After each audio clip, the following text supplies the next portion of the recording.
a nossa lição de hoje, ok? Então, antes de lermos o texto propriamente dito, nós como cristãos acreditamos piamente que a vida humana, ela vem de Deus. A vida humana não é um acidente, ela não é resultado de um processo evolutivo, não é resultado da seleção natural. A vida humana é resultado do amor de Deus, da graça de Deus que transbordou de tal maneira que Ele, mesmo estando vivendo ali entre com o Pai e o Filho, né? O Pai, o Filho e o Espírito nessa comunhão perfeita, nessa família perfeita, onde há plena integração, comunhão e cooperação, ainda assim Ele não se prendeu de forma egoísta a isso, mas Ele constituiu também uma família humana a partir do chamado Abraão, e depois consumando através da obra de Cristo neste mundo uma grande família, né? Mas não apenas isso, nós também cremos que Deus fez a cada pessoa tendo em mente um propósito específico. Ou seja, Deus fez você e fez a mim tendo um propósito específico, ok? É nisso que nós cremos de acordo com a palavra de Deus. Como na letra de uma antiga canção que diz: Deus tem um plano em cada criatura. Então Deus fez tudo que existe com um propósito estabelecido. Não existe nenhuma vida que nasça nesse mundo sem que haja um propósito específico através dessa ou nessa existência. É por isso que nós, como cristãos, não defendemos agendas como a agenda do aborto, que lida com o ser humano como se ele fosse um mero produto de um acidente, como se ele tivesse uma existência totalmente sem propósito neste mundo. Não, para nós, de acordo com a palavra de Deus, cada pessoa que vem a este mundo, cada pessoa que é gerada, cada embrião que é concebido no ventre materno, desde da sua concepção, Deus tem um propósito na existência dele. É claro que isso para nós é um mistério, mas nos basta saber que Deus conhece cada um desses propósitos. Isso deve ser suficiente para nós. Ok? Então, a questão é: você alguma vez parou para pensar no porquê da sua existência? Você já parou para se perguntar, já perguntou a Deus qual é o propósito que Ele tem na sua vida? Para que Ele criou você? Por que você veio ao mundo?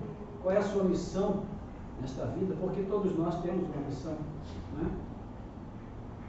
E a questão é que nós precisamos pensar sobre isso, parar um pouco, refletir: por que Deus me fez, com que propósito Ele me fez, com que propósito Ele me chamou para ser seu servo, sua serva, para fazer parte da sua família espiritual neste mundo, né?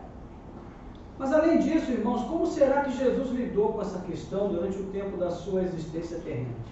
Será que ele também tinha consciência clara a respeito do propósito do Pai em sua vida? Será que tinha? E se tinha, como ele expressou essa consciência? Como ele manifestou que tinha essa consciência do propósito de Deus na sua existência? E mais, será que as suas ações e as suas reações foram dirigidas por meio dessa consciência? É sobre isso que nós vamos pensar um pouco nesta manhã, à luz do nosso texto de base, o Evangelho de Mateus. O nosso objetivo final é responder a seguinte pergunta: qual é o propósito, o grande propósito da vida aos olhos de Jesus? Para que nós vivemos? Para que nós existimos? Por que viemos a este mundo? Como Cristo entende isso? E é o que nós vamos tentar descobrir aqui, a partir do nosso texto de referência. Mateus capítulo 3, versículo 13, até o capítulo 4, versículo 11.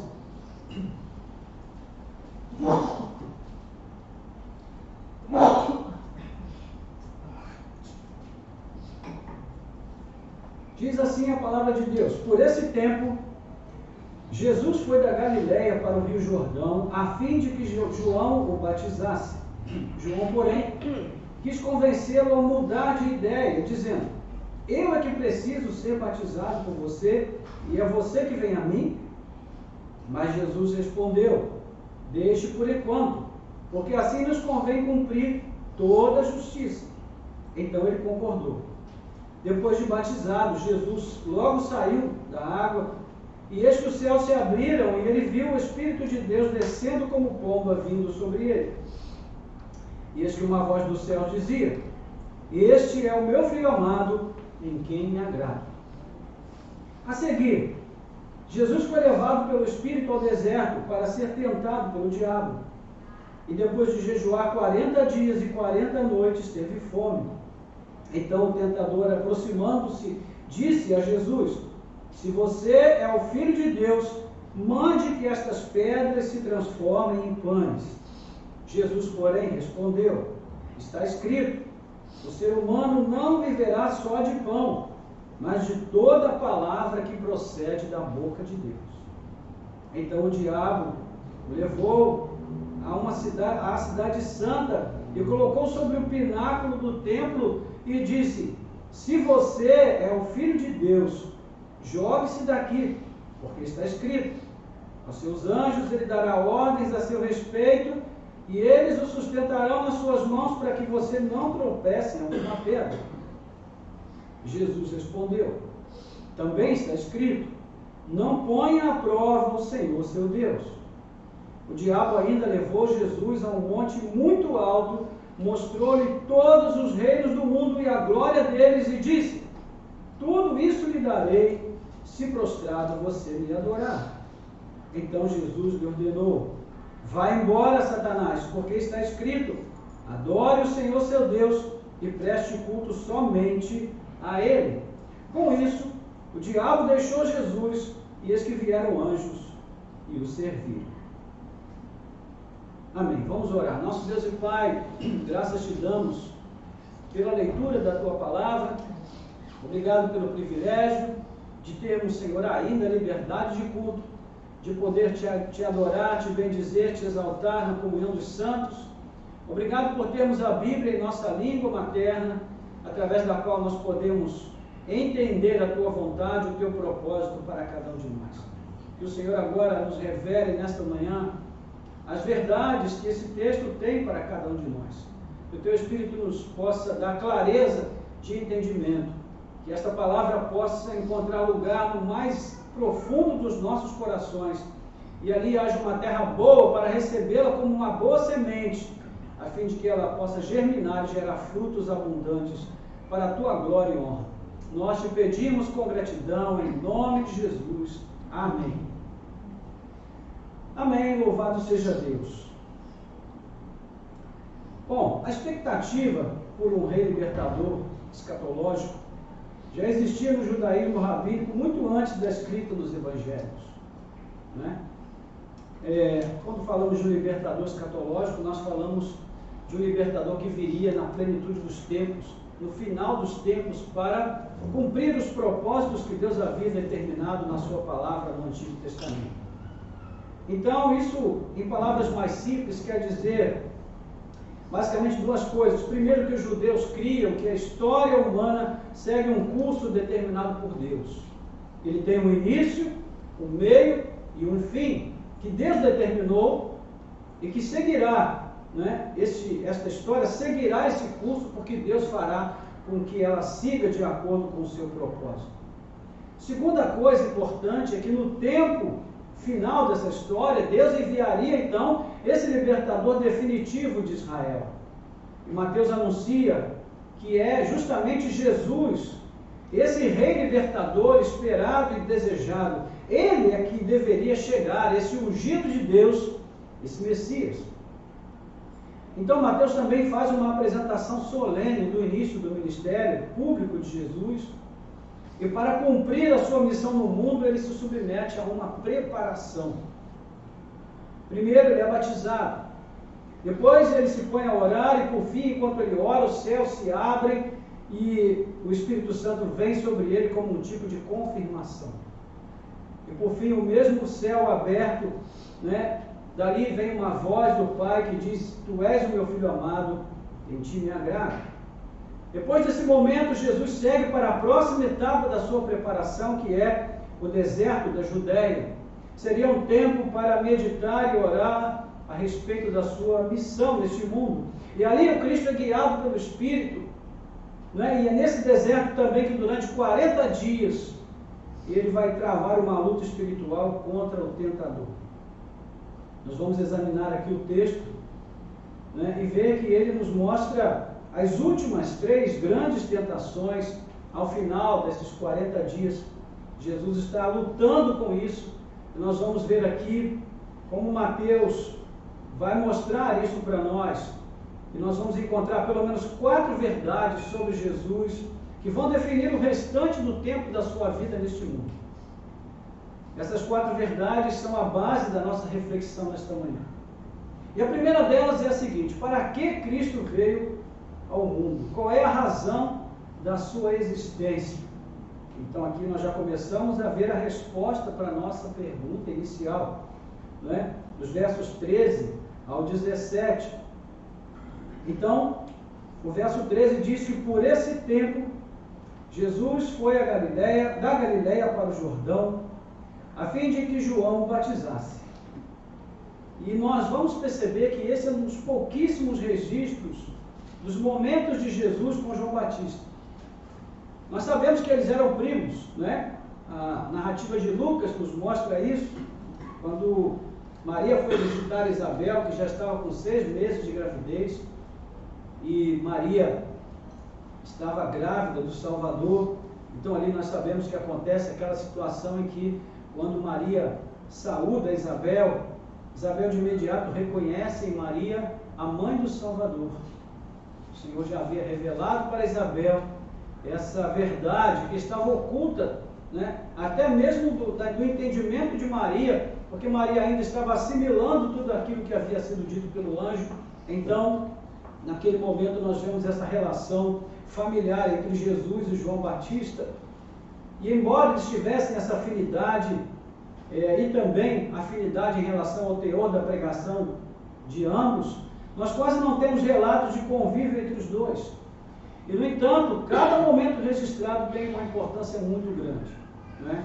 E é justamente com esse relato de um encontro entre João Batista e Jesus que Mateus inicia essa sessão, aqui, esse breve texto, do 13 ao 17, que é um texto de transição do que veio acontecendo anteriormente para o acontecimento posterior. Então o texto começa com uma expressão: por esse tempo. Que tempo é esse? É o tempo em que João batizava no Jordão, né? A linguagem no original sugere no auge do seu ministério. Se você for comigo até Lucas, no capítulo 3, versículo 21, você vai ver que justamente esse é o sentido que Lucas vai dar a esse momento de Jesus com João Batista. Ele diz assim: ao ser todo o povo batizado, Jesus também foi batizado.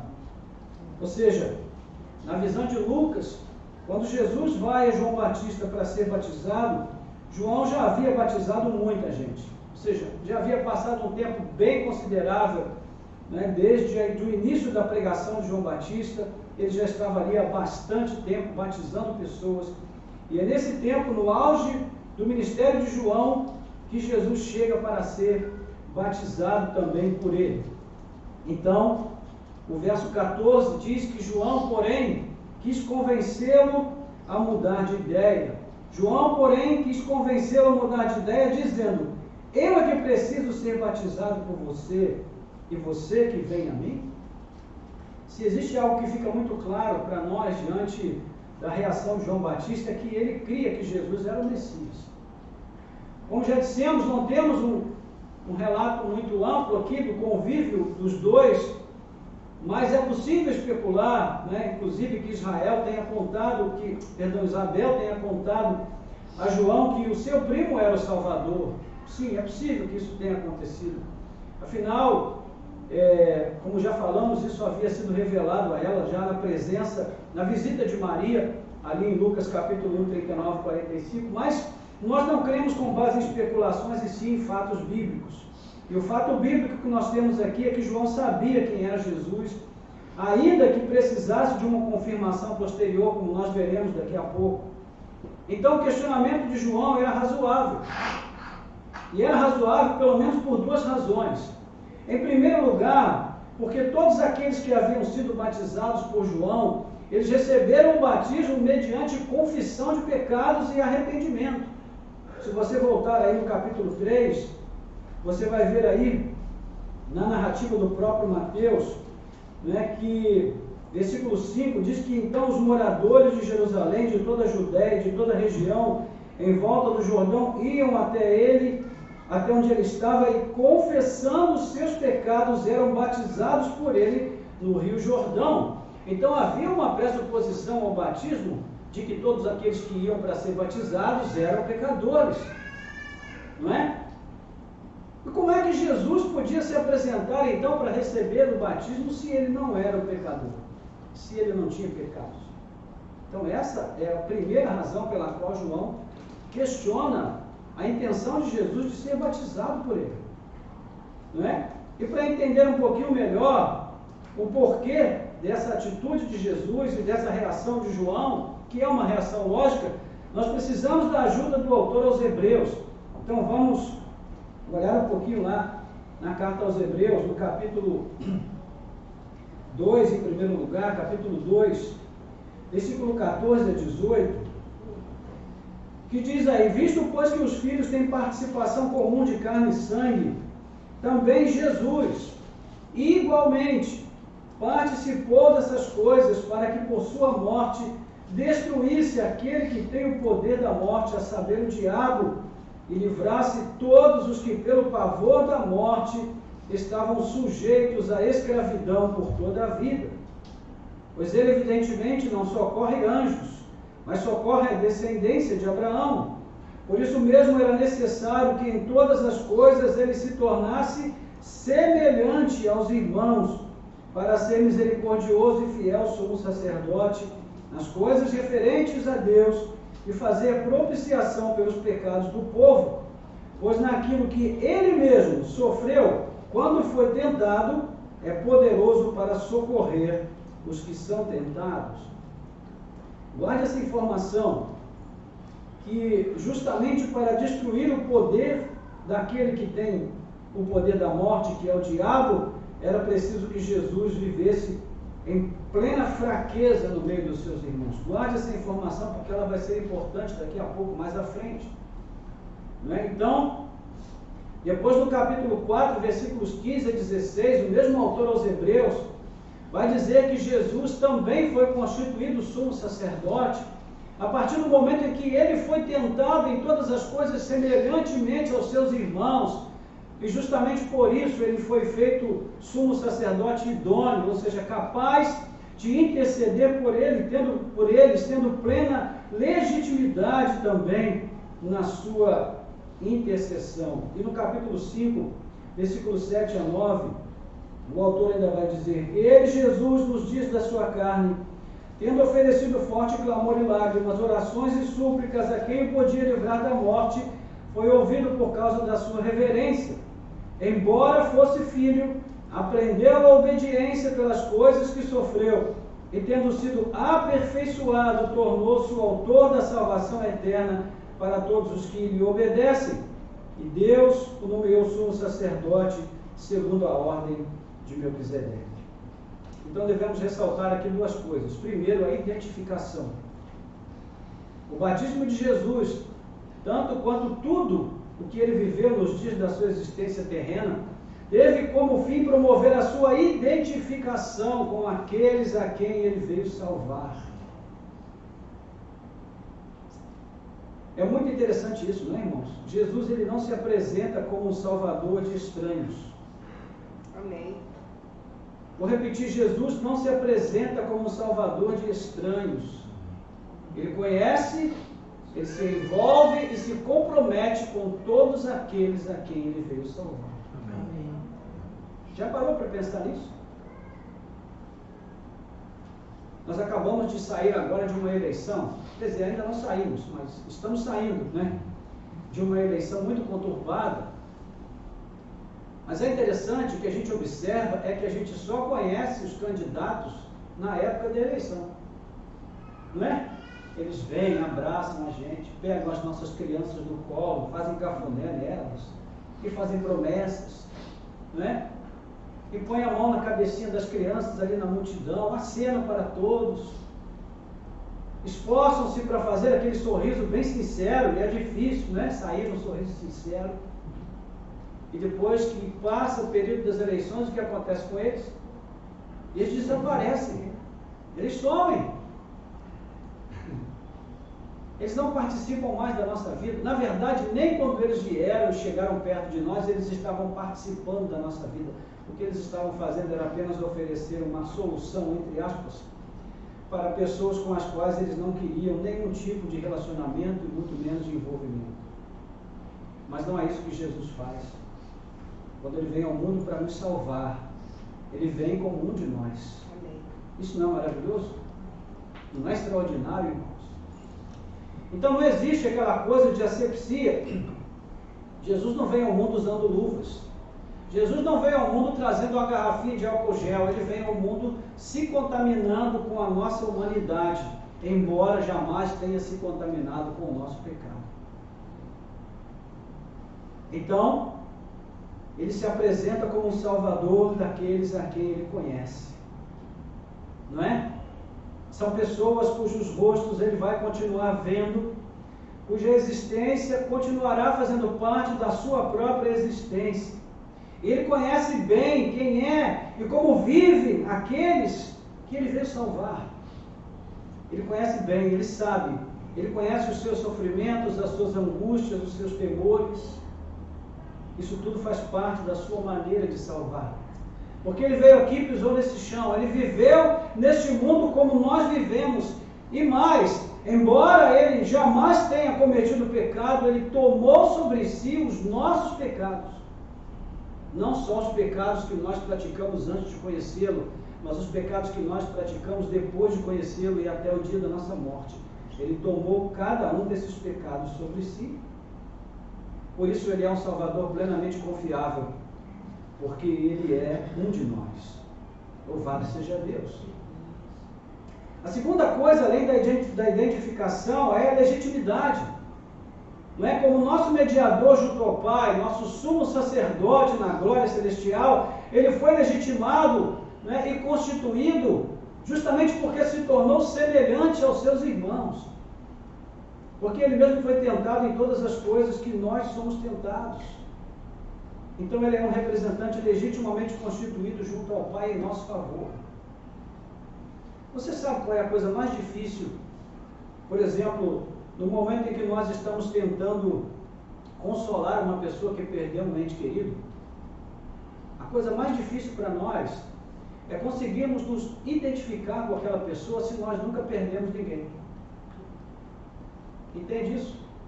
Mas quando você já perdeu alguém, quando você sabe a dor de perder um ente querido, uma pessoa amada, então você se identifica com aquela pessoa que está perdendo um ente querido, uma pessoa amada. Você sabe, você conhece a dor. É exatamente assim que Jesus se identifica conosco. Ele conhece a nossa dor. Ele conhece a dor da nossa doença, Ele conhece a dor da nossa frustração, Ele conhece a dor de ser traído pelos amigos, Ele conhece a dor de se sentir abandonado, sozinho, Ele conhece tudo, todos esses tipos de aflições que nós vivemos neste mundo. Por isso Ele é um sumo sacerdote muito legítimo para cada um de nós, porque Ele sabe exatamente a respeito do que Ele está falando quando Ele intercede por nós junto ao Pai. Entende isso? Então, por tudo isso, Jesus precisava vir a este mundo da forma que Ele veio, né? Por isso o questionamento de João é legítimo? Sim, porque faltam para João muitos dados que ele não tinha naquele momento e nós temos. Louvado seja Deus. Mas a segunda razão porque o questionamento de João é razoável é que na cultura judaica sempre era muito forte a instituição da hierarquia. Existia muito claramente definido quem mandava e quem obedecia, quem era o maior e quem era o menor. E também nesse ponto o autor aos Hebreus nos ajuda a entender como isso funciona na tradição do Antigo Testamento, lá em Hebreus capítulo 7. no versículo 7, o autor também vai dizer justamente o seguinte: evidentemente não há dúvida de que o inferior é abençoado pelo superior. Ele está falando aqui sobre o momento em que o sacerdócio levítico é instituído, né? E naquela relação ali com Abraão, ele diz que a genealogia não inclui que os filhos de não inclui entre os filhos de Levi recebeu os dízimos de Abraão e abençoou aquele que havia recebido as promessas. Ele vai falar sobre o fato de Abraão ter pago dízimos a Melquisedeque. E se Abraão é o herdeiro da promessa, se Abraão é aquele que Deus chamou para ser o representante da grande família espiritual que o Senhor ia levantar na terra, se ele pagou dízimos a Melquisedeque, significa que Melquisedeque é o maior e Abraão é o menor. E quem é Melquisedeque? Melquisedeque é um tipo de Cristo. É isso que o autor dos Hebreus vai mostrar. E o que ele está afirmando é que Cristo é maior do que Abraão, nesse sentido. Então, essa cultura é muito clara na perspectiva dos judeus, né? Que é o maior que abençoa o menor. Então, quando Jesus vai a João Batista para receber o batismo, isso não cabe na cabeça de João Batista, porque na ordem natural das coisas, o maior abençoa o menor. Então, João já havia se declarado indigno até de desamarrar as sandálias de Jesus, quanto mais de batizá-lo. E de fato, o certo seria que Jesus batizasse João e não ao contrário. Porém, havia uma razão para a qual aquela aparente incoerência hierárquica existisse, que era o quê? O propósito soberano de Deus. O batismo de Jesus, portanto, representou simbolicamente a sua consagração total à vontade do Pai. É então que Jesus revela qual seria o fundamento da sua vida e o seu ministério neste mundo e qual era a razão daquela aparente incoerência. No versículo 15, primeira parte e segunda parte, diz: Jesus responde: deixe por enquanto, porque assim nos convém cumprir toda a justiça. Toda a justiça. O que Jesus quer dizer aqui com a expressão toda a justiça? De acordo com o contexto, toda a justiça significa tudo aquilo que as Escrituras previam a seu respeito. É isso que significa toda a justiça. E é também nesse sentido que ele vai fazer outra afirmação de igual valor um pouquinho mais à frente. Avance comigo aí no capítulo 5, versículos 17 a 20.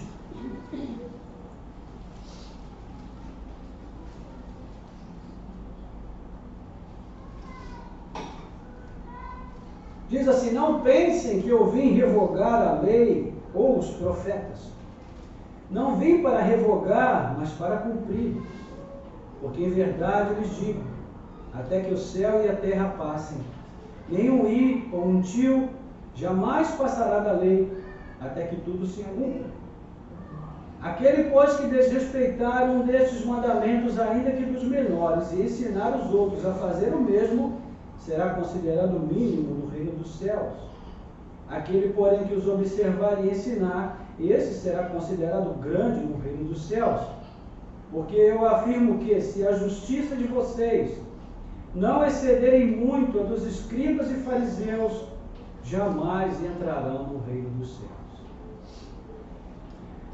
Veja,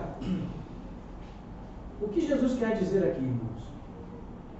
Ele quer dizer que toda a lei e os profetas falaram sobre ele, sobre sua vida, sobre a sua obra, sobre a sua morte, a sua ressurreição.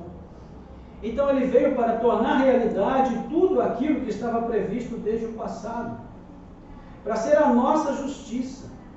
Cristo, ele veio para ser a nossa justiça. E se Cristo não for a nossa justiça, nós jamais poderemos entrar no reino dos céus. Eu sempre tive dificuldade com esse texto, porque quando eu leio aqui, se a vossa justiça não excederem muito a dos escribas e fariseus, jamais entrarão no reino dos céus. Eu já tive vontade de desistir várias vezes quando eu li esse versículo 20. Até que finalmente consegui entender que Jesus não está dizendo que eu sou capaz de obedecer toda a lei. Ele não está dizendo que eu sou capaz de cumprir toda a lei. O que ele está dizendo é que ele veio cumprir toda a lei por mim, em meu favor. E quando eu creio nele, então essa justiça de Cristo é aplicada à minha vida. Ela passa a ser a minha justiça. Louvado seja Deus. E é assim que a minha justiça vai exceder a dos escribas e fariseus. Somente em Cristo Jesus.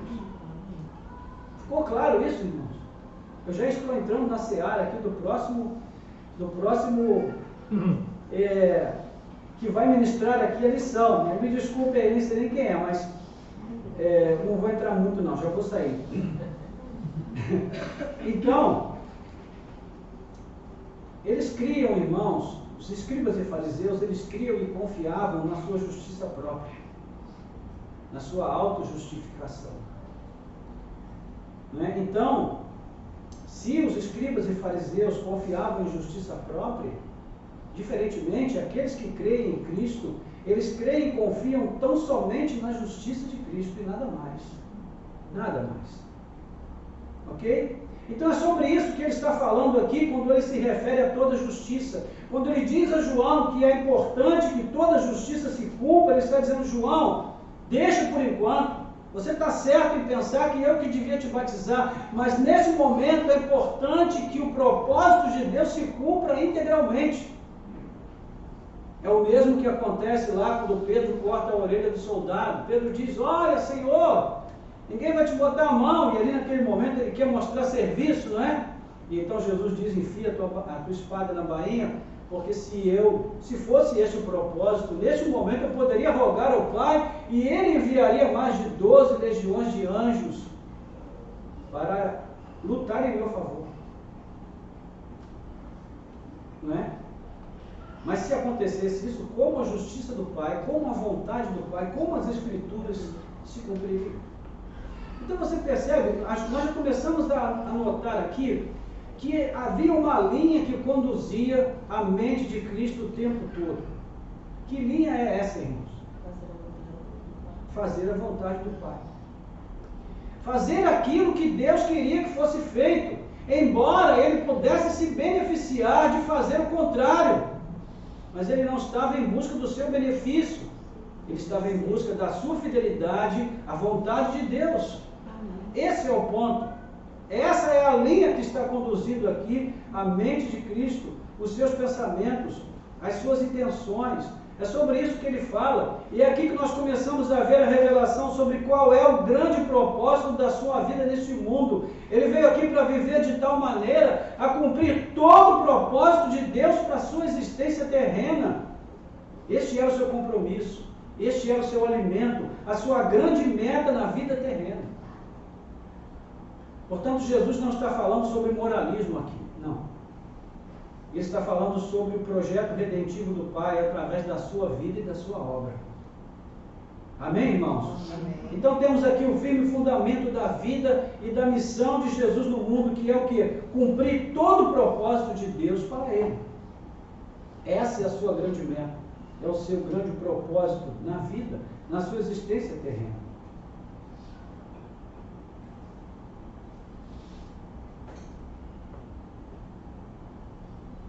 Nós temos aí a resposta de João, quando acontece, quando Jesus diz esta palavra, diz aí o versículo 15, terceira parte, que ele concordou.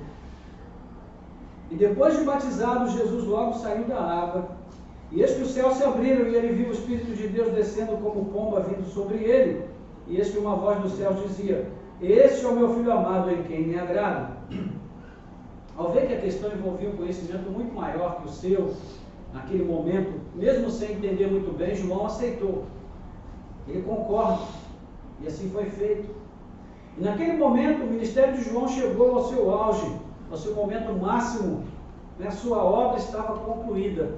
Tanto é que daqui a pouco nós vamos ver João sendo preso e sendo levado, e dali ele não sairá mais até ser executado.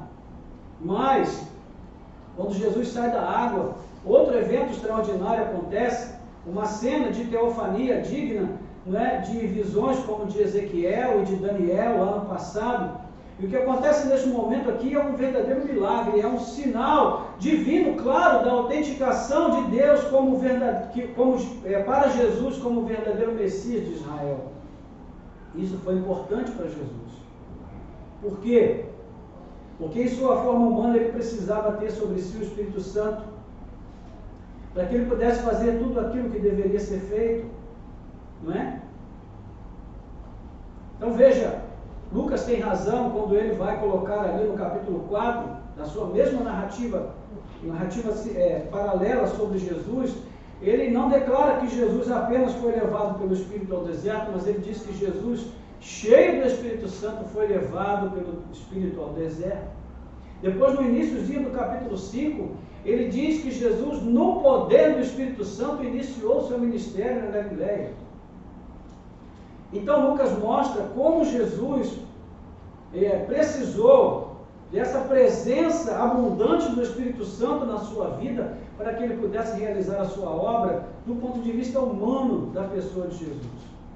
E aqui também existe um valor simbólico teológico muito grande, né? Porque no passado os profetas, reis e sacerdotes deveriam ser ungidos antes de iniciarem o seu ministério. E era isso que os autenticava como servos do Altíssimo. Mas testemunhar essa teofania foi também importante para João, porque serviu para ele como confirmação definitiva de que Jesus era o Messias.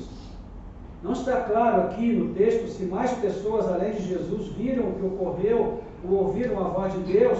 O certo é que pelo menos João viu e ouviu tudo, porque embora esse texto não nos diga, João capítulo 1 vai nos dizer. Vamos ver em João capítulo 1, 32 a 34, quando diz: e João testemunhou dizendo: vi o Espírito descer do céu como pomba e pousar sobre ele. Eu não o conhecia. Aquele, porém, que me enviou a batizar com água, me disse: aquele sobre quem você viu descer o pousar do Espírito, esse é o que batiza com o Espírito Santo. Pois eu mesmo vi e dou testemunho de que ele é o Filho de Deus. Glória a Deus. Então Deus, quando chamou João à missão, ele disse: João, quando você vir descer o Espírito Santo sobre uma determinada pessoa, é essa pessoa que é o Messias. Fique atento. Foi um sinal que Deus deu a João, né? Para que ele pudesse saber com clareza quem era o Messias. Então, mais uma vez, Mateus está sinalizando aqui que Jesus é o rei davídico, o ungido, escolhido de Deus. Além do testemunho pessoal de João Batista, ele também destaca diretamente aqui no seu registro, né, que o ocorrido trata do cumprimento de mais uma porção do Antigo Testamento, que é o Cântico do Servo. No finalzinho aí nós vemos no verso 17, a voz do céu dizendo: este é o meu Filho amado, em quem me agrado. Se nós formos a Isaías capítulo 42, Isaías 42, de 1 a 4, vai dizer assim: eis que o meu servo a quem sustenho, o meu escolhido em quem a minha alma se agrada. Pus sobre ele o meu espírito, e ele promulgará o direito para os gentios. Não clamará, não gritará, nem fará ouvir na praça a sua voz. Não esmagará a cana quebrada, nem apagará o pavio que fumega. Com fidelidade promulgará o direito, não desanimará, nem será esmagado, até que estabeleça na terra a justiça, e as terras do mar aguardarão a sua doutrina. Louvado seja Deus. Então veja, é uma promessa que o Senhor tem aqui do envio do servo do Senhor. As terras do mar, que vão ouvir a doutrina de Jesus, vão ser mencionadas logo aqui no capítulo 4, no versículo 18, quando João vai dizer, né, que caminhando junto ao mar da Galileia, Jesus viu dois irmãos e os chamou e tudo mais. E aí ele vai continuar fazendo essa narrativa até que, antes aqui no versículo 12, ele ainda vai dizer: isso aconteceu para se cumprir o que tinha sido dito por meio de Isaías: terra de Zebulon, de Naftali, caminho do mar além do Jordão, Galileia dos gentios. O povo que vivia em trevas viu grande luz, e aos que viviam na região da sombra e da morte resplandeceu-lhes a luz. Falando sobre o fato de Jesus ter sido, depois que João tinha sido preso, Jesus voltou para a Galileia e, deixando Nazaré, foi morar junto a a Cafarnaum, a região à beira-mar. Então, veja, Mateus está mostrando aqui mais uma vez que tudo o que acontece na vida de Jesus é, de fato, um cumprimento daquilo que havia sido prometido no passado. Essa é a ênfase de Mateus, conforme nós já vimos aqui na primeira lição. Que então, resumindo, essa pequena porção do texto de Mateus está mostrando três coisas sobre a preparação de Jesus para iniciar o seu ministério terreno. Primeira coisa, mesmo sem ter cometido pecado algum, Jesus se submete ao batismo como forma de consagração à vontade do Pai e também como forma de se tornar semelhante aos seus irmãos. Segundo, o Espírito desce sobre ele não porque ele precisasse de santificação, mas para representar a sua unção pública para o ministério, assim como sacerdotes, profetas e reis do passado, indicando também que Jesus é profeta, sacerdote e rei. Amém.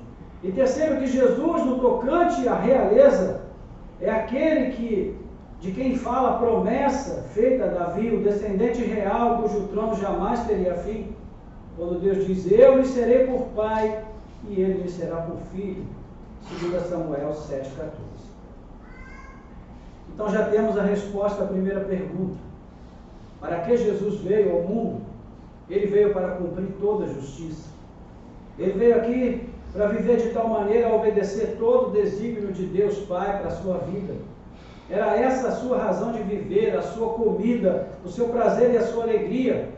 Então esta é a primeira verdade revelada aqui sobre a vida e a missão de Cristo neste mundo.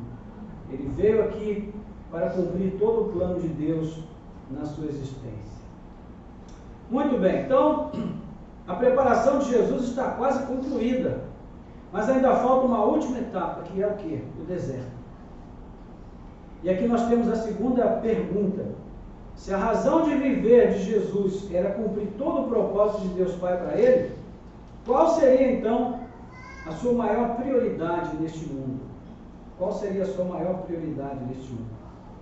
Aí nós vamos ver aí dos versos 1 a 4, que diz: a seguir Jesus foi levado pelo Espírito ao deserto para ser tentado pelo diabo, e depois de jejuar 40 dias e 40 noites teve fome.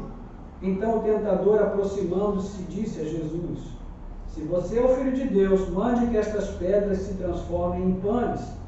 Jesus, porém, respondeu: está escrito, o ser humano não viverá só de pão, mas de toda palavra que procede da boca de Deus.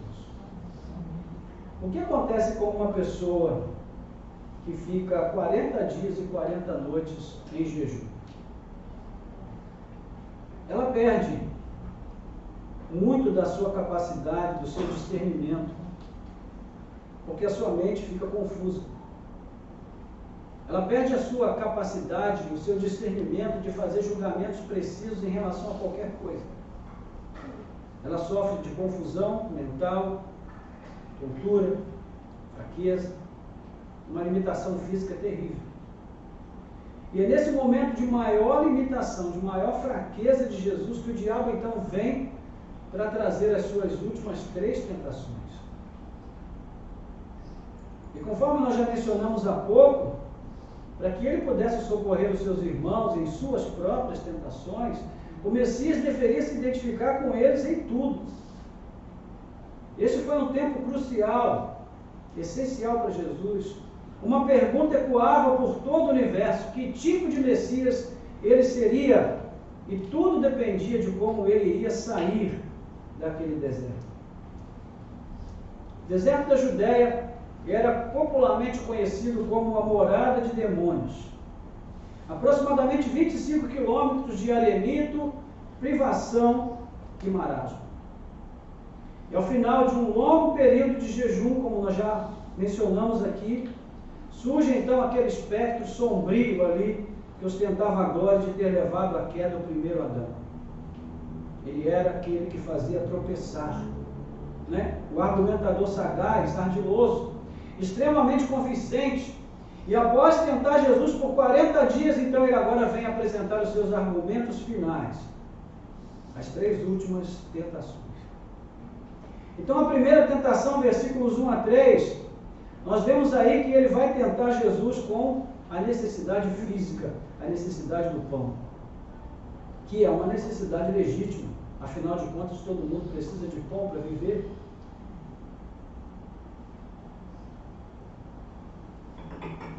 Como sempre, os argumentos de Satanás, eles pressupõem a dúvida quanto àquilo que Deus disse.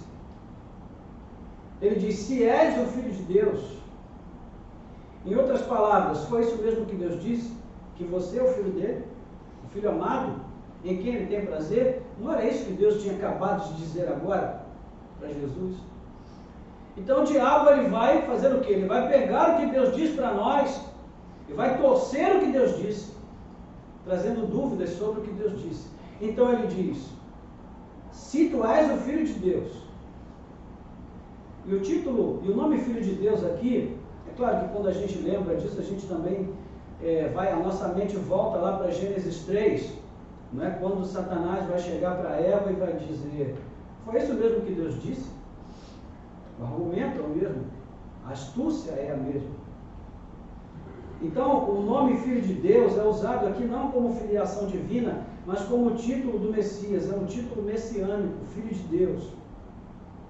Né? O segundo ponto importante é que a questão não era se Jesus tinha ou não o poder para transformar as pedras em pães.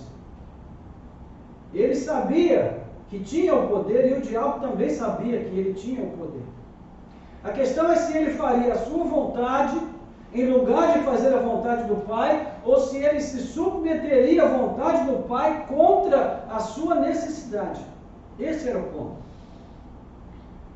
Aqui a questão não se tratava de poder, mas do motivo da existência de Jesus. Entende isso? Irmãos, quando nós temos o poder para fazer determinada coisa,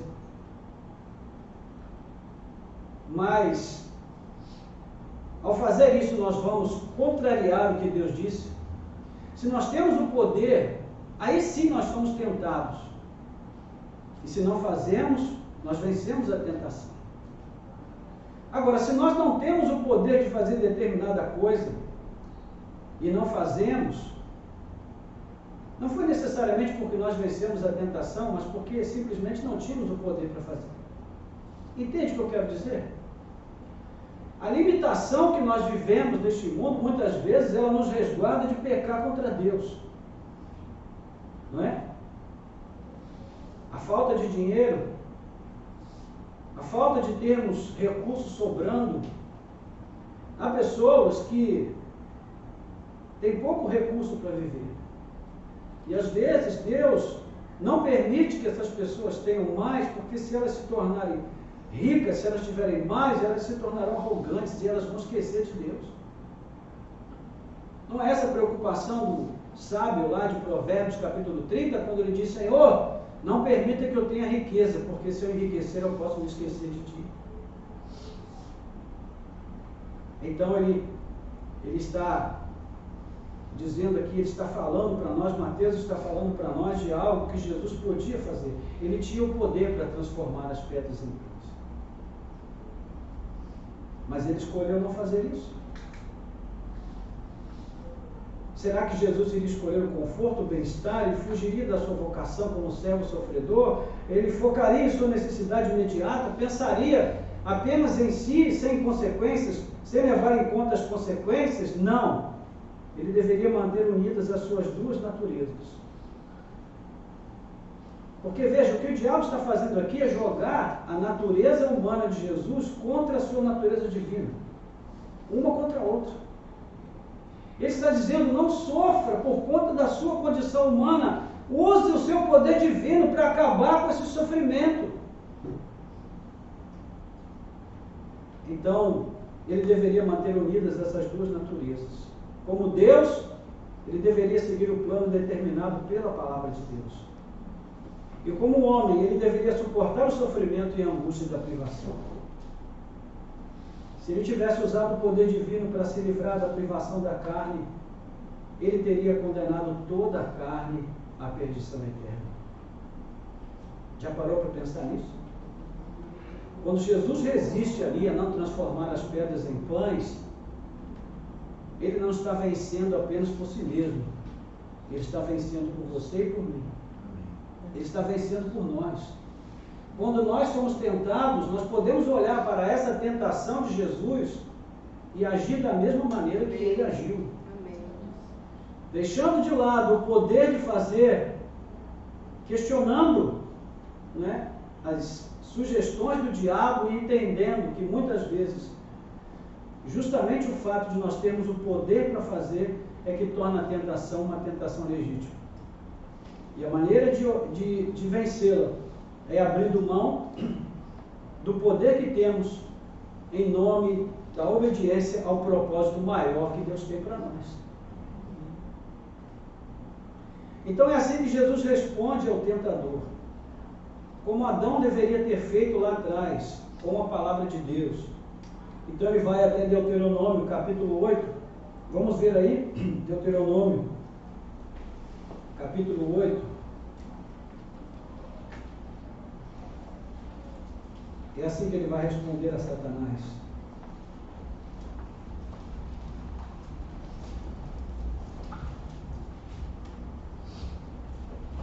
Versículo 3. Aliás, vou ler do versículo 1 para dar mais sentido. Tenham cuidado de cumprir todos os mandamentos que hoje lhes ordeno, para que vocês vivam, se multipliquem, entrem e tomem posse da terra que o Senhor prometeu sob juramento aos pais de vocês. Lembre-se de todo o caminho pelo qual o Senhor Deus os guiou no deserto durante esses 40 anos para humilhar vocês, para pôr vocês à prova, para saber o que estava no coração de vocês, se guardariam ou não os seus mandamentos. E ele humilhou vocês, e os deixou passar fome, e os sustentou com maná, que vocês não conheciam, que nem os pais de vocês conheciam, para que vocês compreendessem que o ser humano não viverá só de pão, mas de tudo o que procede da boca do Senhor. É isso que Jesus vai responder. O ser humano não viverá só de pão, mas de toda palavra que procede da boca de Deus. Então, onde Deus está falando, né, ao seu povo, justamente por terem sido levados ao deserto, para serem tentados ali, para serem provados, mas o que opera na vida deles, na verdade, é apenas a intenção dos seus corações.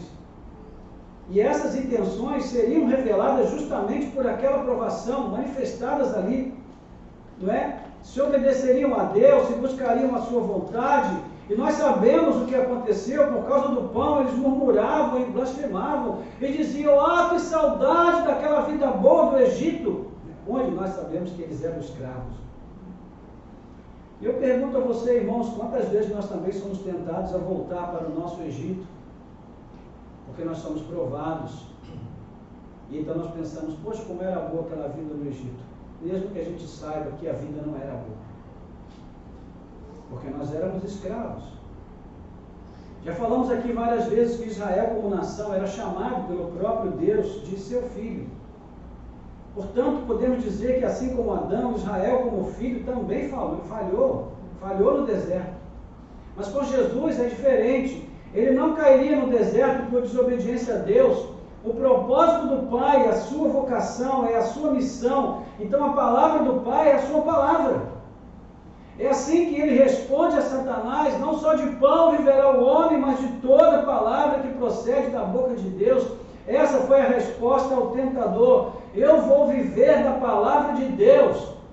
Adão a rejeitou, Israel a rejeitou, mas o Filho de Deus escolheu essa palavra como seu principal alimento, aquilo que o sustentaria, que o manteria firme no plano divino. Amém? João capítulo 4, verso 34. A minha comida é fazer a vontade do Pai. Então Jesus vence a prova do pão.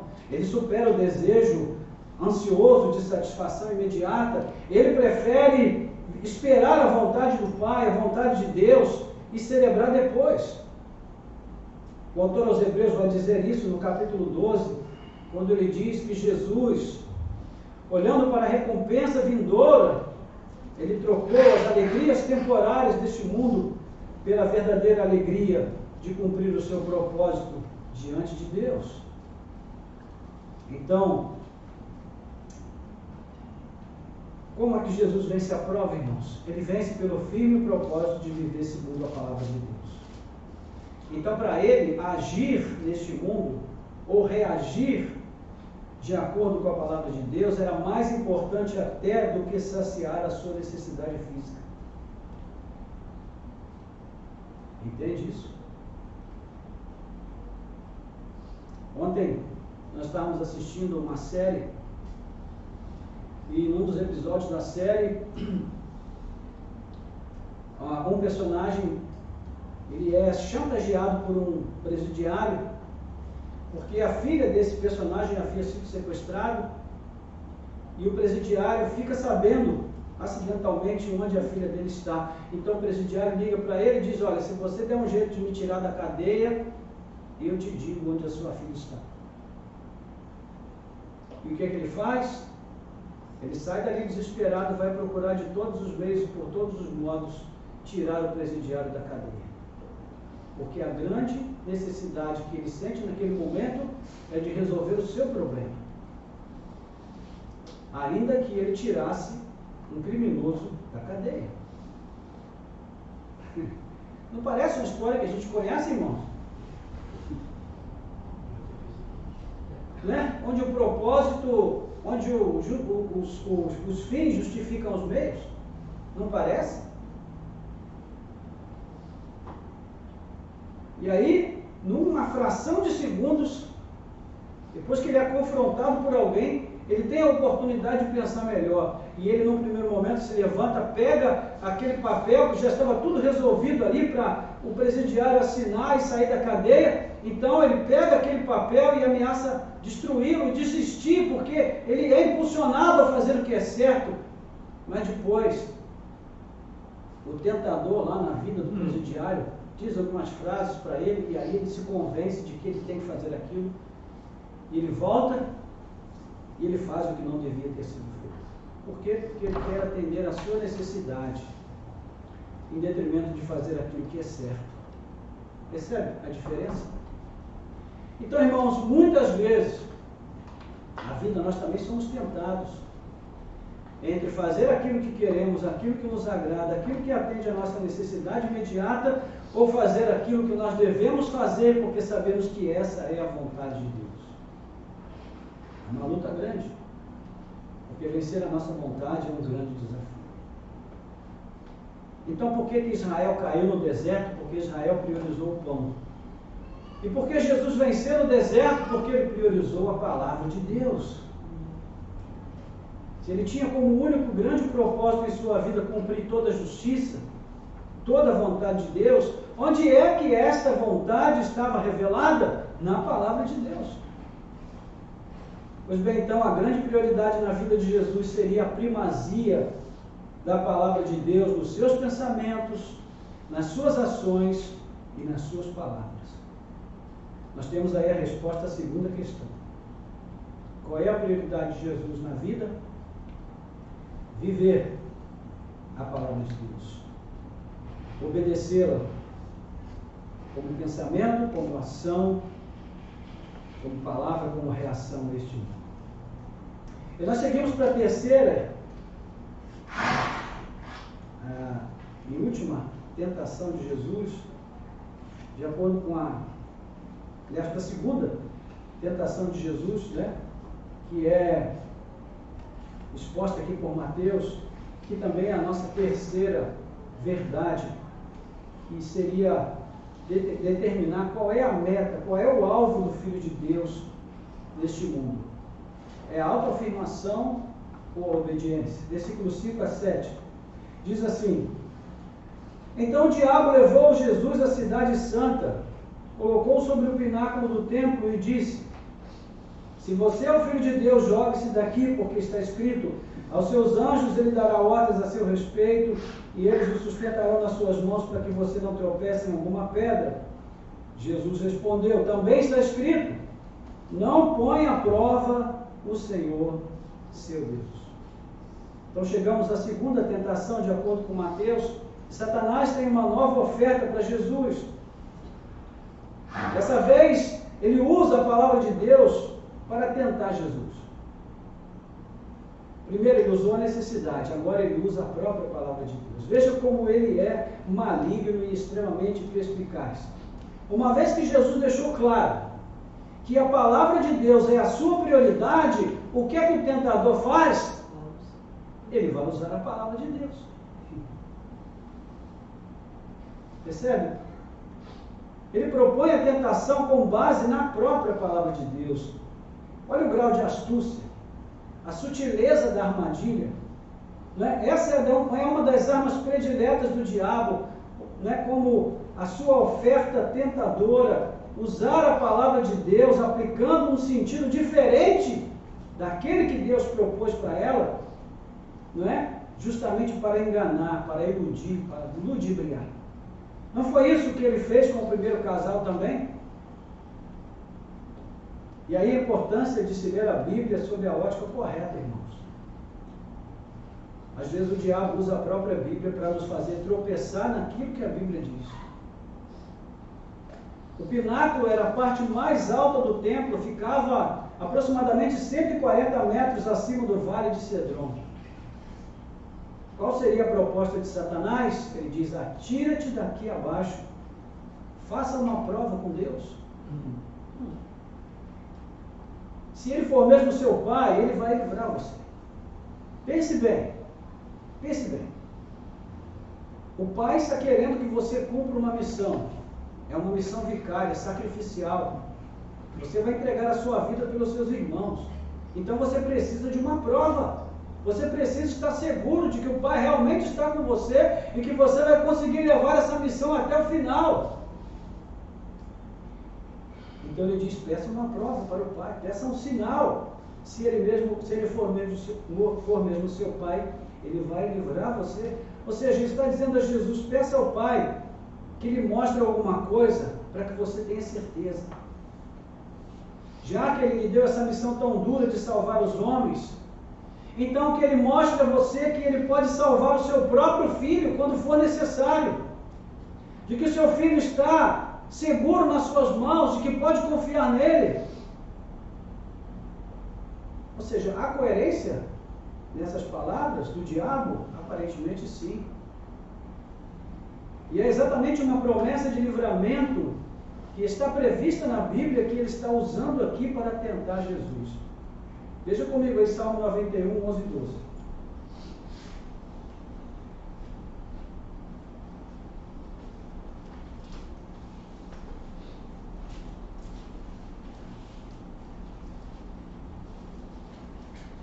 O diabo diz assim: aos seus anjos ele dará ordens a seu respeito, e eles o sustentarão nas suas mãos para que você não tropece em alguma pedra.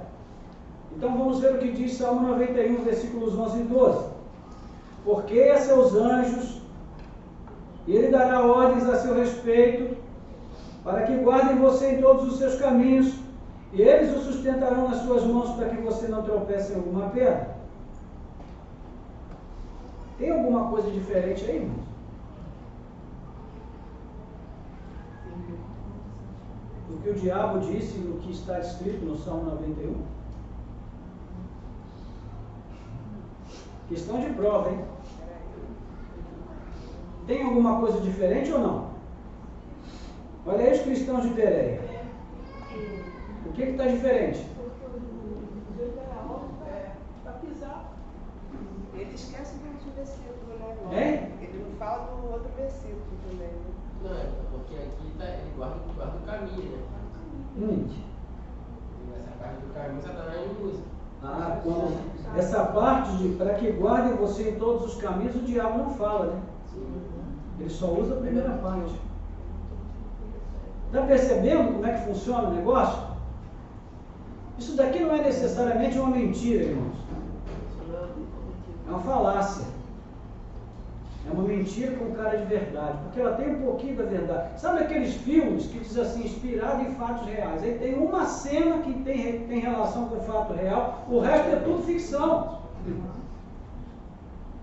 É mais ou menos o que o diabo está fazendo aqui. Ele está mostrando um filme baseado em fatos reais, só que é uma linha de verdade e o resto é ficção. Então o que está diferente aqui? Está faltando a parte do versículo 11. Ele citou parcialmente, por quê? Porque é justamente essa parte o que no texto previne os fiéis de tentarem a Deus. Veja, ele diz, para que guardem você em todos os seus caminhos. Ou seja, a promessa completa diz, o Senhor dará ordem aos seus anjos, para que guardem você em qualquer caminho por onde você for.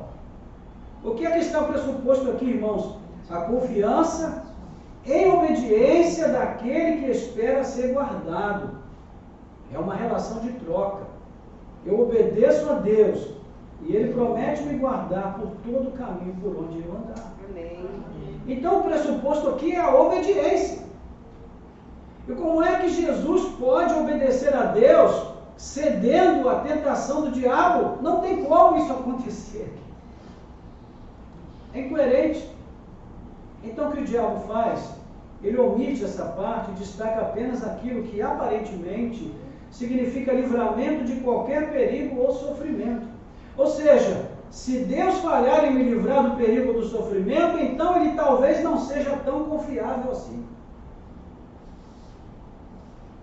Isso não parece com a teologia da prosperidade? Não lembra, irmãos?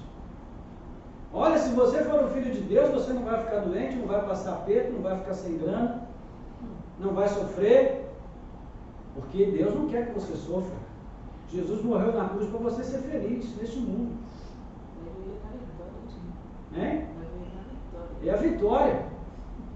E ai de quem falar de derrota, porque não tem fé, não é?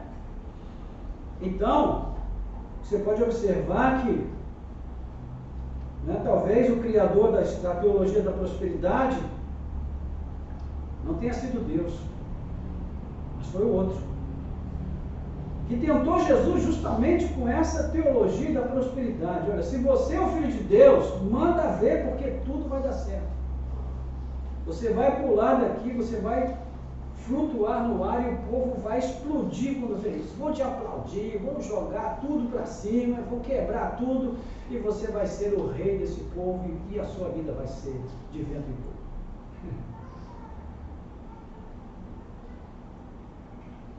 De novo, veja a sutileza. Como é que Jesus responde? Mostrando que a palavra de Deus não pode ser fracionada sob pena de perder o seu significado. Quando nós fracionamos a palavra de Deus, nós tiramos o seu significado. É por isso que quando você lê no para-choque do caminhão, tudo posso naquele que me fortalece, mas o motorista não conhece o contexto, sabe o que aquilo significa para ele? Nada. Não significa nada. Porque ele apenas sacou uma parte do texto e colocou ali no para-choque do caminhão.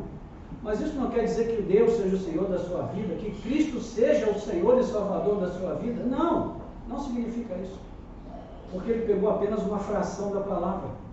Então Jesus de novo cita Deuteronômio capítulo 6, versículo 16. Se você for lá, você vai poder conferir junto comigo, Deuteronômio 6, versículo 16, onde nós lemos assim: não ponham à prova o Senhor seu Deus, como fizeram em Massá. O que é Massá? O que está acontecendo aí? É uma advertência que se relaciona à tentação de Massá e Meribá, onde o povo levou Moisés e Arão a pecar contra o Senhor por ter o posto à prova. Eles tanto reclamaram, tanto murmuraram, tanto choramingaram, que Moisés disse: então, eu vou mostrar a vocês agora. E ele pegou o cajado, meteu o cajado na rocha com toda a raiva, ele e Arão. E pelas palavras de Moisés e Arão ficou claro que eles quiseram mostrar que eles podiam responder às murmurações do povo. E o que é que acontece com eles, irmãos? Eles falharam, justamente porque se deixaram levar pela tentação de demonstrar poder.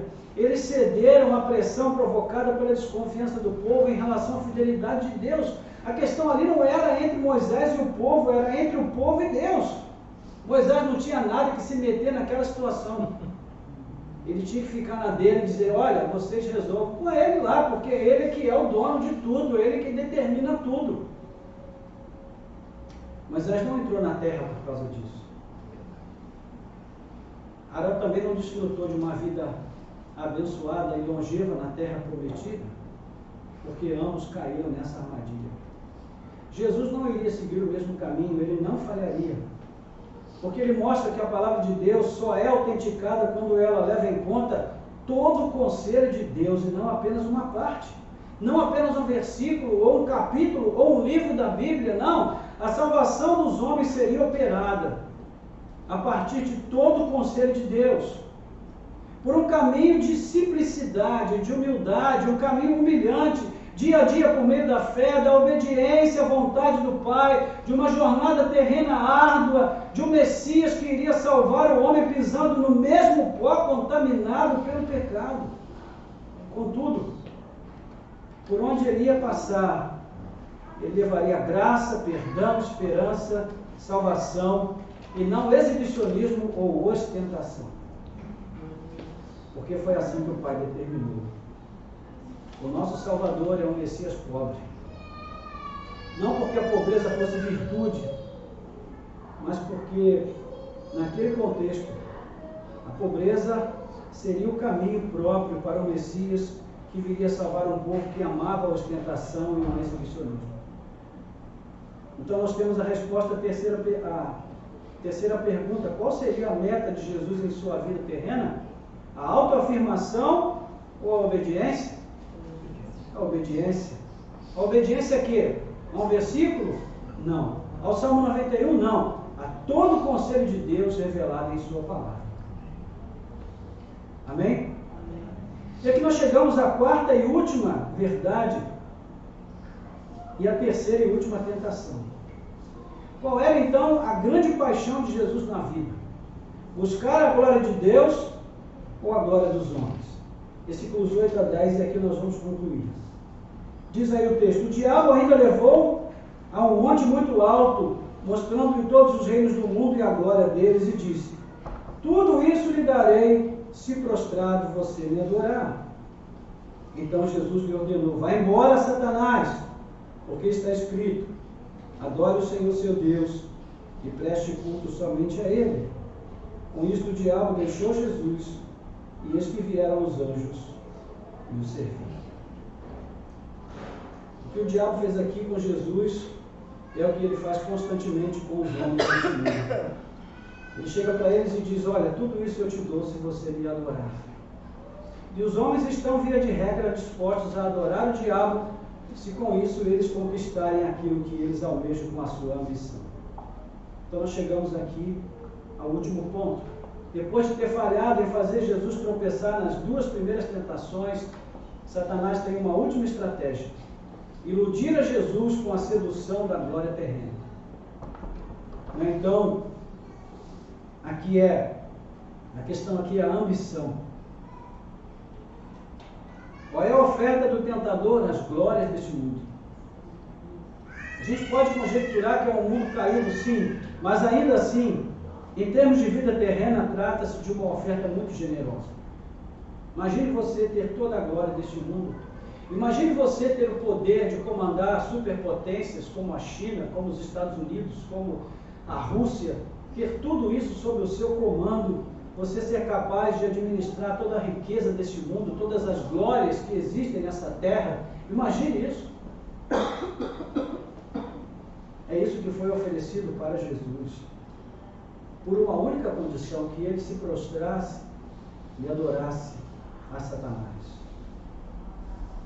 E de fato os reinos deste mundo estão sujeitos ao poder de Satanás, por causa do pecado e da ambição desmedida dos seus reis e governantes. Então o que Satanás está propondo a Jesus é uma antecipação daquilo que inevitavelmente irá acontecer no fim de tudo, porque os reinos deste mundo serão todos sujeitos a Cristo. Amém, irmãos?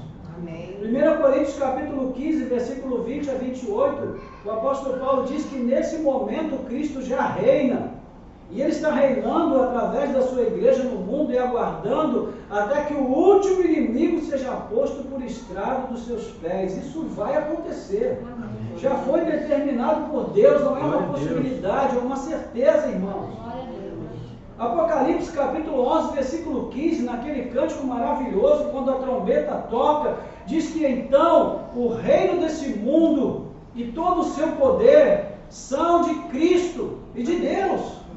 Se tornaram de Cristo e de Deus, que é uma referência a Daniel capítulo 7, versículo 14, quando ele fala daquele que viria para trazer o último e definitivo reino glorioso que jamais passaria, e as nações se submeteriam a ele, porque ele teria sobre elas todo o poder. Então o que o diabo oferece a Jesus aqui, irmãos, não é nada incoerente. É aquilo que seria de Cristo mesmo no final de tudo. Então qual é a diferença?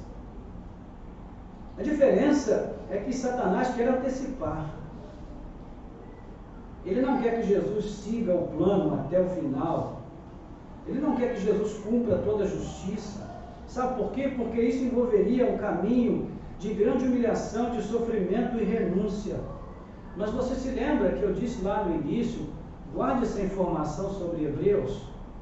Afinal, não foi com o sofrimento, não foi com a renúncia, não foi com a humilhação que Jesus destruiu o diabo? Então o diabo não queria que ele passasse por nada disso. O que o diabo queria é que ele escolhesse o caminho da glória. Porque então o diabo continuaria reinando sobre os homens. Continuaria oprimindo a existência humana nesta terra. E isso nunca teria fim. Veja, quando a gente começa a pensar nessas coisas, como tem coisa envolvida aí, como um negócio complexo.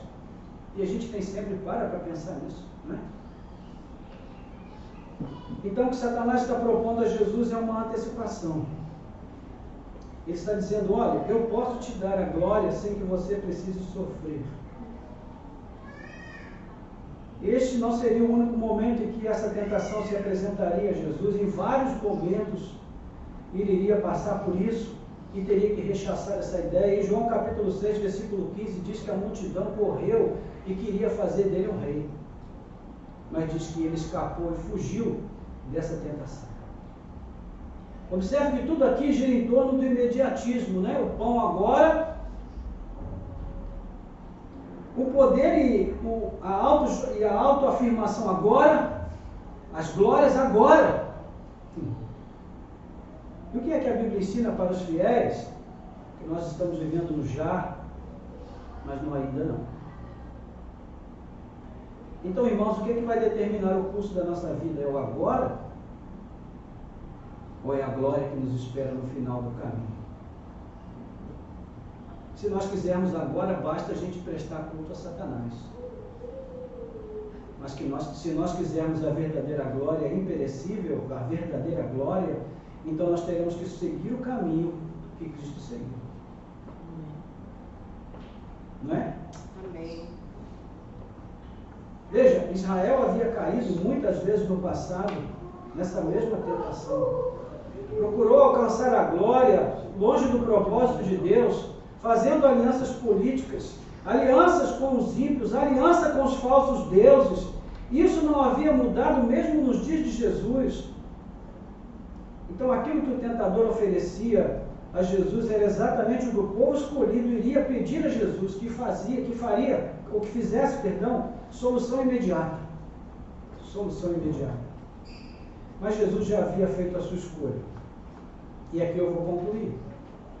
Então a resposta de Jesus qual é para o tentador? Novamente ele faz alusão a Deuteronômio capítulo 6, versículo 13 em diante, onde o Senhor vai determinar ali quem deve ser o alvo único de culto do seu povo. O texto que se encontra no corpo do Shema, que é o que? A liturgia básica do povo de Deus, na cultura do Antigo Testamento, ou seja, princípio básico da fé, não adorar ou cultuar a nada que não seja o Deus único. Amém. Então, quando Jesus ordena, vai embora, Satanás, ele está respondendo, aqui não haverá adoração para você. Amém. Aqui você não recebe culto. Aqui ninguém vai encher a tua bola, Satanás. Pode sair, porque você não vai arranjar nada aqui comigo. Então a tentação visava levar Jesus a buscar ser o Messias nos moldes humanos. Haveria outros agentes propondo essa mesma tentação, na expectativa de Judas, de Pedro, dos demais discípulos, na tentativa de Pedro de fazer Jesus desistir do propósito de abraçar o martírio da cruz. Não, Jesus não faria isso. Não é à toa que no texto de Lucas, nós vemos que o diabo iria deixar Jesus até momento oportuno, Lucas 4,13. Ou seja, o diabo nunca deixou de tentar Jesus em toda a sua caminhada terrena. Mas Jesus não seria esse Messias aos moldes dos homens. Ele seguiria todo o processo, passo a passo, tudo aquilo que foi ordenado na eternidade, sem queimar etapas ou antecipar qualquer alívio para a dor sofrida, para o sofrimento neste mundo, para a sua vida cheia de privações. Ele não iria antecipar nada. E Mateus termina de forma muito precisa o relato desse momento, né? Ele diz que com isto o diabo o deixou e os anjos o serviram. Com isto o quê? Com a resistência de Jesus. Quando Jesus resiste, então o diabo o deixa. O tentador foi vencido em todas as suas artimanhas. Não é? Mais tarde, a pergunta do diabo vai mudar. A pergunta dele não vai ser mais: foi assim que Deus disse? E ele não expressará a dúvida: se tu és o Filho de Deus? Não. Mais tarde a pergunta do diabo vai ser assim: por que você veio nos atormentar antes do tempo?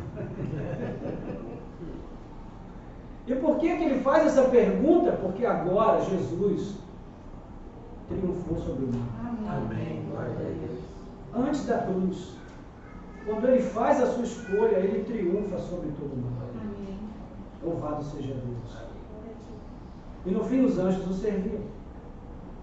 E eu pergunto para você, qual era a promessa lá de Salmo 91? Não era que os anjos iriam servir? Amém. Você entende o que está acontecendo aqui, meus irmãos? A promessa se cumpre na vida de Jesus sem que ele tenha necessidade de, com isso, ser infiel a Deus.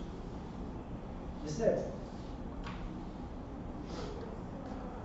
Então, sem que para isso ele tenha traído a vontade do Pai, o Filho de Deus rejeita as ofertas do diabo e com isso ele é agraciado com o serviço dos anjos do Senhor. Então, voltando às questões levantadas na introdução para concluir, será que Jesus tinha uma consciência clara a respeito do propósito da sua vida neste mundo? A resposta é sim, ele tinha. E segundo, como ele expressou essa consciência? Respondendo aos desafios propostos a ele, sempre com base naquilo que ele sabia ser a verdade acima de tudo, a verdade contida na palavra de Deus. É assim que o crente confirma a sua vocação e a sua eleição dia a dia, respondendo às questões deste mundo não com base na sua vontade, nos seus sentimentos, mas com base naquilo que a palavra de Deus diz. Amém. E será que as suas ações em sua vida e ministério foram dirigidos por essa consciência? Sim, completamente. Tudo aquilo que Jesus dizia, fazia, era intencional. Ou seja, tinha um propósito, visava um fim determinado pela palavra de Deus. Nós já vimos que era a palavra de Deus a sua grande prioridade na vida. Então havia uma diretriz muito entranhada em sua mente e seu coração. Amém. E era a partir dessa diretriz que ele agia e reagia às circunstâncias da vida. Amém, irmãos? Amém. Louvado seja o nome do Senhor. Então nós ficamos com essas 4 verdades acerca da vida e da obra de Jesus neste mundo, né?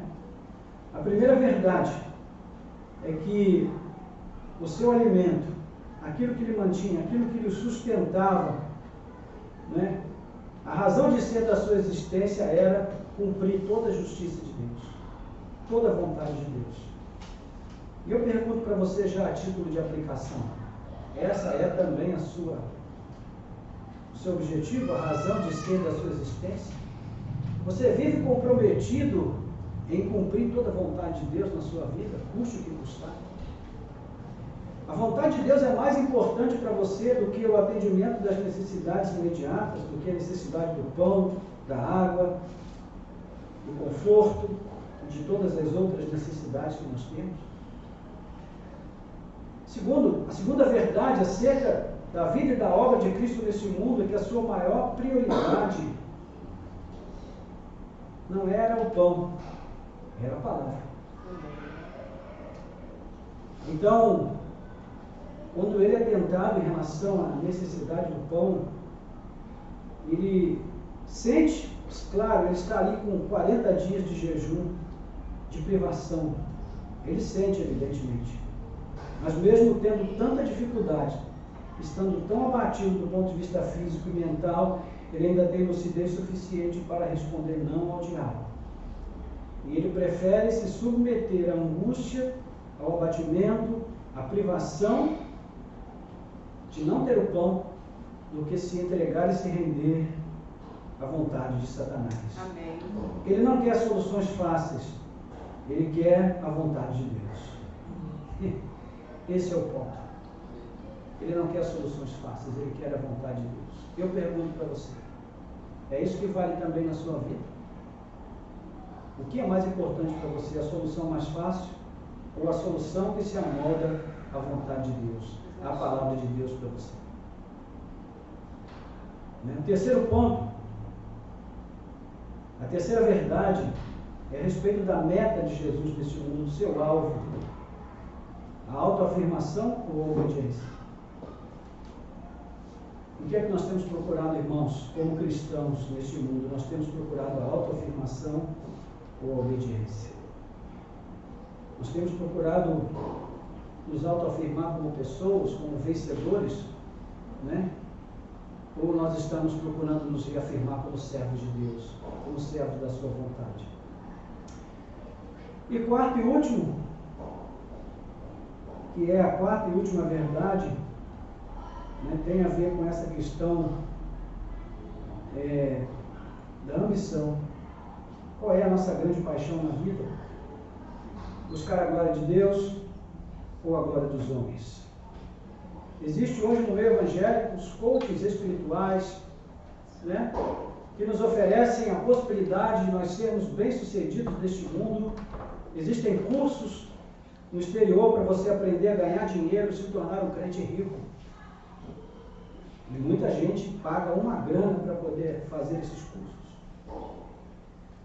Eu acho que muita gente está ouvindo essa proposta do tentador de receber as glórias deste mundo e de encurtar o caminho. Entende? Meus irmãos, a Bíblia diz que tudo é nosso. Paulo fala que tudo é nosso. Mas nós já temos tudo que é nosso nas nossas mãos? Não temos. Mas nós teremos. Amém. A Bíblia diz que nós nos assentaremos em tronos na presença Glória de a Deus. Deus. Amém. Eu creio. Que nós estaremos no meio de uma multidão gloriosamente Amém. feliz e alegre, cantando louvores na eternidade, na presença do próprio Deus. Amém. A Bíblia nos diz que aquilo que nos aguarda, aquilo que está reservado para nós e já está determinado que é nosso, é um reino glorioso e inabalável, irmãos. Amém. Mas a pergunta é, nós vamos seguir o processo? Nós vamos seguir o passo a passo? Nós vamos andar cada passo do caminho? Ou nós vamos permitir que Satanás nos leve a antecipar as coisas? Vamos cortar caminho? Vamos procurar o atalho? Ou vamos seguir o plano original? Então essa é a questão que está proposta para nós. Estas são as questões que estão propostas para nós. Né? A grande tentação que nós sofremos na vida, irmãos, não é morrermos como crentes pobres. A grande tentação que nós sofremos nesta vida é morrermos sem ter feito a vontade de Deus na nossa jornada. É não ser aquilo que Deus pensou para nós. É ser algo diferente. Durante toda a sua jornada terrena, Jesus foi orientado por essa consciência. Na escolha voluntária da cruz, na rejeição de um sistema de iniquidade deste mundo, na confrontação da falsa religião dos líderes judaicos, na submissão a tudo aquilo que estava alinhado ao propósito do Pai para a sua vida. E eu acho que se nós, não, tenho certeza que se nós não nos alinharmos da mesma forma que Cristo, não buscarmos ter essa consciência que Ele teve acerca de quem Ele é, para que Ele veio a este mundo, qual é o propósito da sua existência e como Ele deve viver nesta vida terrena, a partir desses valores, desses princípios, desses fundamentos que a palavra de Deus traz, nós não vamos chegar ao final da nossa jornada. Né? E como é importante, e como é essencial que nós cheguemos ao final da jornada. Amém. Porque só ali é que nós vamos receber o prêmio. Amém? Fique de pé no seu lugar, nós vamos orar.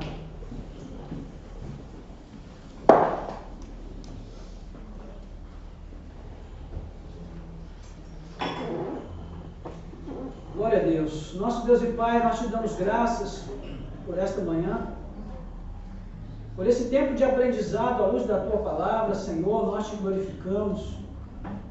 Obrigado pela vida dos meus irmãos que estão conosco nesta manhã, nessa comunhão. E todos nós tivemos aqui, Senhor, o privilégio de podermos receber a Tua Palavra mais uma vez. Como tem sido rica essa experiência de crescer com a Tua Palavra, de entender o que ela está dizendo para nós com clareza, Senhor, mesmo com a limitação de quem transmite, mas o Teu Espírito tem sido generoso para conosco, o Senhor tem sido abundante em nossas vidas, o Senhor tem trazido entendimento para nós. Obrigado, Senhor. Obrigada, Senhor. Obrigado. E agora, mais uma vez, nós te pedimos, capacita-nos a imitar a Cristo, Senhor, a fazer as escolhas que Ele fez, a não ceder à tentação de viver neste mundo, Pai amado, para buscar a nossa vontade. É verdade. Mas a Tua vontade é acima de todas as coisas. De viver para cumprir todo o propósito Teu em nossas vidas, ó Pai. Descobrirmos que propósito é esse e perseguirmos este propósito com toda a força da nossa alma. Ah, Senhor, ajuda-nos a não termos na necessidade do pão, do atendimento das questões imediatas da nossa vida, a nossa prioridade. Que a nossa prioridade seja a Tua Palavra. Amém. Seja aquilo que o Senhor diz, que nós vivamos, Senhor, mantidos e supridos por esta Palavra. Que ela seja o nosso alimento, que ela seja o nosso pão essencial. E que nós não vendamos a nossa salvação por nenhum preço. Amém, Jesus. Por nenhum valor, por nenhuma necessidade imediata. Sim. Por nenhuma possibilidade de demonstrar poder, ó Deus, de talvez tentar a Ti, esperando que o Senhor nos dê uma prova, para que nós afinal possamos confiar em Ti e fazer aquilo que a Tua Palavra nos diz para fazer. Senhor, que nós não caiamos nessa tentação, mas que entendamos que o nosso compromisso de fidelidade não tem a ver com aquilo que o Senhor fará, mas com aquilo que o Senhor já fez. Que está consumado, Senhor, aquilo que está concluído, a obra que foi consumada na cruz do Calvário e no túmulo vazio. Glória a Deus. Traga à nossa mente essa lucidez, essa percepção clara, que nos sirva como diretriz para a vida, para o que fazemos, para a forma como reagimos às circunstâncias dessa vida, Senhor. Ajuda-nos, ó Deus, a termos como a nossa grande paixão neste mundo, Senhor, o Teu querer e o Teu propósito. A busca, Senhor, da Tua glória, do Teu louvor, da exaltação ao Teu nome, que nós jamais dobremos os nossos joelhos para cultuar a Satanás, para prestar culto a ele, mesmo que seja por meio de instituições humanas que fazem promessas que podem muitas vezes nos levar a cultuar falsos deuses, deixando, Senhor, de andar o caminho que nos está proposto, para cortar caminho, para pegar atalhos, que ao invés de nos levarem ao prêmio da soberana vocação em Cristo Jesus, nos levam a uma recompensa medíocre deste mundo, que acabará, que ficará, que desaparecerá, Senhor, enquanto aqueles que permanecem em Ti permanecerão. Então ajuda-nos, ó Deus, a rejeitarmos toda a tentação de Satanás e a ficarmos firmes no propósito de fazer a Tua vontade. Nós Te pedimos com gratidão e com louvor, em nome de Jesus. Amém. Amém.